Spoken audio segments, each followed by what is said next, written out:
पुष्कर शमशेर र परिबन्ध कथा। पुष्कर शमशेरको जन्म 1958 साल पुस 18 गते काठमाडौँको ज्ञानेश्वरमा भएको हो। आइएसम्मको अध्ययन गरेका पुष्कर शमशेरको पहिलो कथा परिबन्ध हो। 1995 मा परिबन्ध कथाको प्रकाशित गरेका थिए। उनका प्रकाशित कृतिहरूमा पुष्कर शमशेरका कथाहरू 2044, कथा संग्रह लक्षण 1979 एकाङ्की, सी उपन्यास अनुवाद 1998, ओथेलो नाटक अनुवाद 2018 आदि रहेका छन्। उनले 1995 सालमा नेपाली भाषा अनुवाद परिषदको अध्यक्ष भएर काम गर्नुका साथै केही विश्वप्रसिद्ध साहित्यिक कृतिहरूको अनुवाद पनि प्रकाशित गरेका छन्। उनको मृत्यु 2018 साल वैशाख 18 गते जनकपुरमा भएको हो। पुष्कर शमशेरका कथागत प्रवृत्तिहरू। पुष्कर शमशेर आधुनिक नेपाली कथा परम्पराका नेपाली समाजको पृष्ठभूमिलाई आधार बनाएर कथा लेख्ने एक सामाजिक यथार्थवादी कथाकार हुन्। उनका कथाको कथावस्तुमा कार्य र कारणको सम्बन्ध स्थापित भएको पाइन्छ। समाजका आदर्श पक्षलाई लिएर कथा लेख्ने उनले आदर्श पात्रका दुष्कृतिका कारण हुने मानसिक दुर्घटनालाई कथामा चित्रण गरेको छ। उनका कथामा नेपाली समाजमा घट्न सक्ने जीवन्त घटनालाई विषय बनाएको देखिन्छ। समस्यामूलक सामाजिक विषयलाई लिएर कथा लेख्ने पुष्कर शमशेरका कथामा पात्रहरू विविध समस्याबाट ग्रसित देखिन्छन् भने ती पात्रहरू समस्याबाट मुक्त हुन सकिरहेको हुँदैनन्।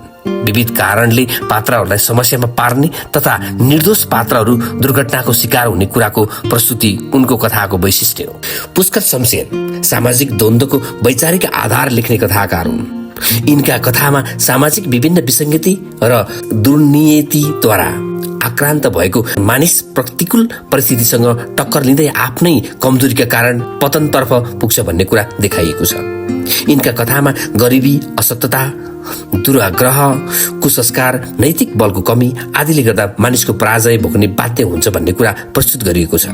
घटनाको सत्यनिष्ठ प्रस्तुति गर्ने पुष्कर शमशेरले आफ्ना कथामा तथाकथित न्याय प्रणाली र संगतिहीन संस्कारको विरोध गर्दै पारम्परिक सोच र विचारबाट आक्रान्त नेपाली समाजको चित्रण गरिएको छ। पुष्कर शमशेरका कथाहरूमा मनोविज्ञानले पनि स्पर्श गरेको छ। उनी उद्देश्यमूलक कथा लेख्ने कथाकार हुन्। उनका कथाहरू घटना प्रधान छन्। उनले कतिपय वैचारिक धरातललाई यथार्थलाई पात्रका माध्यमले अभिव्यक्त गरेका छन्। उनका कथामा पाठकलाई आफू स्वयं घटनाका वरिपरि भएको महसुस गराउने खुबी पाइन्छ। यिनले आफ्ना कथाहरूमा पहिलो कथानक उपस्थिति गराएर त्यसैले सेरोफेरोको तार्किक पाराले घटनाको विश्लेषण गर्छन्। उनले घरेलु वातावरणको चित्रण गरेका छन्। यिनी मूलतः घटना प्रधान कथाकार भएकाले यिनका कथामा चरित्र चित्रणको सूक्ष्मता पाइन्छ। यिनले परिस्थितिमा अल्झेर विवश भएका पात्रहरूको मार्मिक व्यथा पोखेको छन्। नेपाली पाइनु यिनका कथाका विशेषता नै हो। यिनले मानवीय पीडा तथा तिनका अप्ठ्यारा परिस्थितिलाई कलात्मक पाराले आफ्नो कथामा चित्रण गरेका छन्। यिनको सम्भ्रान्त वर्गको उच्चता, निम्न वर्गको व्यवस्था, नेपाली समाजमा जरा गाडेको अशिक्षा, अन्याय, अत्याचार, अभिव्यक्त आदि सामाजिक समस्यालाई आफ्ना कथामा व्यवस्थित ढङ्गले चित्रण गरेको छन्। पुष्कर शमशेर सरल संरचना आबद्ध भएका कथा लेख्ने सर्जक हुन्। यिनले तार्किक भाषा शैलीमा कथा लेखेका छन्। यिनले कथामा बाह्य तथा आन्तरिक दुवै प्रकारको द्वन्द्व सिर्जना गरेका छन्। नेपाली कथा साहित्यमा समस्यामूलक सामाजिक कथाकारका रूपमा यिनको स्थान सुरक्षित रहेको छ। यिनले आफ्नो कथाका माध्यमले तत्कालीन समाजका कुरीति र अनेक व्यवस्थालाई व्यङ्ग्यात्मक ढाँचामा प्रस्तुत गरेका छन्। पुष्कर शमशेरले तत्कालीन समयको न्याय प्रशासन, सामाजिक विकृति, संस्कारमा देखिएको विकृति आदिलाई आफ्ना कथामा प्रस्तुत गरेका छन्।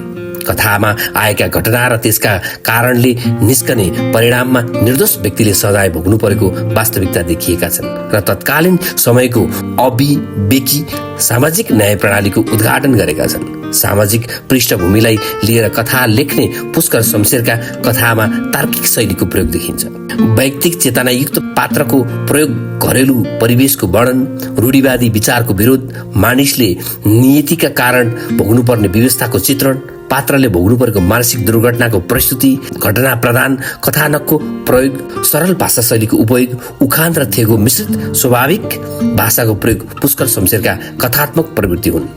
उनका कथामा पाइने मूलभूत विशेषतालाई निम्न अनुसार प्रस्तुत गर्न सकिन्छ। सामाजिक यथार्थवादी कथाकार, समस्यामूलक विषयवस्तुको प्रयोग, नियतिको सजाय भोग्न विवश पात्रको उपयोग, अविवेकी सामाजिक न्याय प्रणालीको चित्रण, निर्दोष पात्रलाई मानसिक दुर्घटनाको शिकार बनाउन सफल, घटनाको प्रधानता र घरेलु परिवेशको वर्णन, तर्कलाई कथानक विस्तार र घटनाको विश्वसनीयताका लागि अभिन्न भागका रूपमा प्रयोग, विचारलाई आख्यानीकरण गरी विश्वसनीय तुल्याउने कथाकार, उखान टुक्का, ललित पदावली, प्रतीक आदिको उपयोग, सरल र स्पष्ट भाषा शैलीको प्रयोग। परिबन्ध कथाको विवेचना। परिबन्ध पुष्कर शमशेरद्वारा रचित सामाजिक यथार्थवादी कथा हो। 1995 सालमा प्रथम पटक सार्वजनिक भएको यो कथा दयाराम श्रेष्ठको सम्पादकत्वमा प्रकाशित पुष्कर शमशेरका कथाहरू 2044 कथा संग्रहभित्र सङ्कलित रहेको छ। सामाजिक विषयवस्तुलाई ग्रहण गरी रचना गरेको यस कथामा सामाजिक यथार्थलाई प्रस्तुत गरिएको छ। यस कथाको कथावस्तु। सामाजिक विषयवस्तुको केन्द्रीयतामा रचित यस कथाको कथावस्तुलाई 3वटा खण्डमा व्यवस्थित गरिएको छ। हैजाले घर परिवार सखाप भएर एक्लिएको रणबहादुर गुरुङ रने र रामवदन सेतीका बीचमा प्रेम भई घर गर्दै आएका हुन्छन्।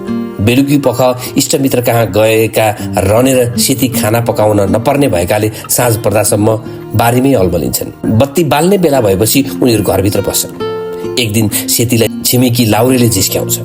यस विषयलाई लिएर रने र लाउरे बीचमा घम्साघम्सी पर्दछ। यही क्रममा रिसको झोकमा रनेले लाउरेलाई मार्ने धम्की दिन्छ। उनीहरूलाई गाउँलेहरूले छुट्याउँछन्। सोही दिन साँझ घरमा बस्दा सेतीले नमार्न भन्दा भन्दै रनेले ढिकीच्याउ किरालाई जुत्ताले हिर्काएर मार्दछ अनि श्रीमतीले ढिकीच्याउ किरा मरेपछि वैकुण्ठमा बास होस् भन्दछ। यो कुरा रनेको घरको बाटो हिँड्दै गरेको काल्चा नेवारले सुन्दछ। उता रनेको घरसँग जोडिएको लाउरेको घरमा गुनगुन कुरा गरेको सुनिन्छ। रनेले भने आफूलाई मेख मार्न लाउरेले कुनै केटी ल्यायो होला भन्ने अनुमान लगाउँदछ। लाउरेको घरबाट एउटा गह्रौँ वस्तु खसे जस्तो गरी ठुलो आवाज आउँदा रनेको निन्द्रा खुल्दछ। सेतीले नकार्दै पनि रने लाउरेको घरतिर जान्छ र त्यही समयमा एकजना मान्छे लाउरेको घरबाट फुत्त भाग्दछ। त्यसपछि रने र सेती टुकी बालेर लाउरेको घरको कोठामा पुग्दछन्। लाउरे खुकुरीको चोटले घाइते भई जीवन्त र मरणको दोसारमा छटपटाइरहेको अवस्थामा भेटिन्छ। रनेले पानी खुवाउँदै लाउरेको मृत्यु हुन्छ। रने यस घटनाको जानकारी दिन भनी गाउँकै बुजुर्गद्वारेको घरतिर लाग्दछ। तर लाउरेको हत्यारालाई चिन्न तथा पक्रन समर्थ नभएको र दिउँसो लाउरेलाई नमारी छाड्दिन भनेको घटनालाई सम्झँदा रनेले आफू नै दोषी ठहर हुने ठानी द्वारेको घर नगई पक्राउ पर्ने डरले स्वास्नीलाई समेत छाडेर मुगलान जान्छ, भाग्छ। तर ऊ राप्ती खोलानेर पक्राउ पर्दछ। पक्राउ परेपछि सुरुमा रनेले कुनै पनि कुरालाई होइन भनी अस्वीकार गर्छ। पछि लाउरेलाई मारेको बाहेक अन्य सबै कुरा स्वीकार्छ। पश्चिम 2 नम्बर हुँदै रनेको मुद्दा भारदारी तेस्रो फाँटमा पुग्दछ। देखे सुनेका प्रमाणहरूका आधारमा विचार पद्धतिनिधि लामिछानेले मुद्दाको गम्भीर विश्लेषण गर्दछ। अनन्त रने दोषी साबित हुन्छ र आजीवन कारावासको सजाय पाउँदछ। कस्तो फैसला होला भनी लुमडीमा कुरेर बसेको सेतीलाई रने आफैले सतर्क हो भनी सुनाउँछ। अन्त्यमा रनेले हाँस्दै मलाई एउटा कुराको सन्तोक हो, रेजिमेन्टले मैले मारेको ठाने पनि तेरा मनमा त म चोकै छु अघि भन्दै बिदा हुन्छ। रनेले भनेको कुरा सेतीको कानमा गुन्जिरहन्छ। सेतीका आँखाबाट बलिन्द्र धारा आँसु बग्छ। यिनै सन्दर्भसहित कथा टुङ्गिन्छ। परिबन्ध कथाको चरित्र चित्र।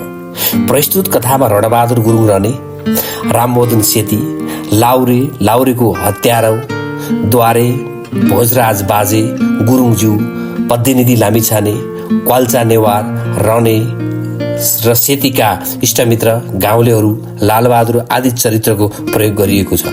रने यस कथाको केन्द्रीय चरित्र हो। रनेको चरित्र। रने खास नाम रणबहादुर गुरुङ हो। उसलाई छोटकरीमा रने भनिएको हो। ऊ यस कथाको प्रमुख पुरुष पात्र हो। यसकै केन्द्रीयतामा कथाको विषयवस्तु अगाडि बढेको छ। हैजाले परिवारका सबै सदस्यको निधन भएपछि एक्लो सदस्य बन्न पुगेको रनेको घरमा आर्थिक स्थिति बलियै भए पनि रहरले ऊ फिरेलमा पर्ना हुन्छ। यही क्रममा काठमाडौँमा रनेको सेतीसँग भेट हुन्छ र ऊ सेतीसँग घरमा फर्की प्रेम विवाह समेत गरी आरामसँग बस्न थाल्दछ। आफ्नी पत्नी सेतीलाई जिस्क्याएर रने क्रोधित भई लाउरेसँग झगडा गर्छ। छिमेकीहरूले छुट्याएपछि तलाई नमारी छाड्दिन भने पनि रनेको मन सफा र सहयोगी छ। ऊ लाउरेका घरमा विपद परेको बेला गएको छ। मरणासन्न अवस्थाको लाउरेलाई पानी खुवाएको छ अनि अहिले मर्ने थाहा पाएको भए त म किन झगडा गर्थ्यो भनेको छ। मानवीयता, सरलता, लजालुपन, स्वाभाविक आवेग आदि रनेको उल्लेखनीय चारित्रिक विशेषता हो। रने गतिशील चरित्र हो।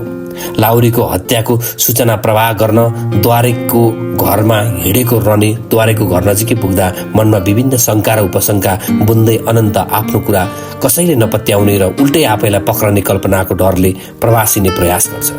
नबिराउनु, नडराउनुको भावनाबाट प्रेरित हुनुपर्ने, नबिराउनु तर डराउनुको भावनाद्वारा ग्रस्त भएको रनेलाई नखाएको विष लागेको छ। लाउरेको हत्या नगर्दा पनि परिबन्धमा परि हत्याको अभियोगमा रने जेल जान बाध्य बनेको छ। रनेले नेपाली समाजका सोझा, अशिक्षित र परिबन्धमा फस्ने सामान्य नेपालीहरूको प्रतिनिधित्व गरेको छ। रने मान्छे एवं बुद्धि चरित्र हो। सेती यस कथाकी नारी पात्र हो। रनेकी पत्नीका रूपमा आएकी उनको नाम रामबदन हो। फरासिली स्वभावकी सेतीले रनेलाई बानेश्वरमा भेटेपछि उसको घर जान्छे, रनेलाई मन पराउँछे र प्रेम गरी विवाह समेत गर्छे। काल्चा नेवारले रनेको बुढी सेतीले नमारा वैकुण्ठमा बास होस् भनेको कुरा सुनेको बताउँछ। उसले स्वीकार गर्छे तर ढिकीच्याउलाई मार्दा त्यसो भनेको बताउँछे। ऊ आफ्नो पति परिबन्धमा परेर आजीवन कारावासको सजाय भोग्दा निकै दुखी भएकी छे।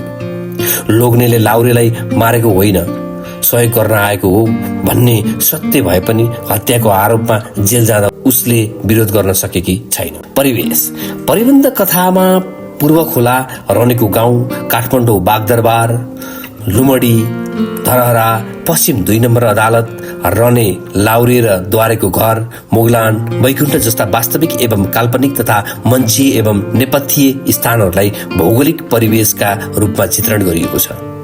राष्ट्रिय, अन्तर्राष्ट्रिय एवं ब्रह्माण्ड स्तरीय स्थानहरूको समेत चित्रणले कथाको स्थानीय परिवेश व्यापक बनेको छ।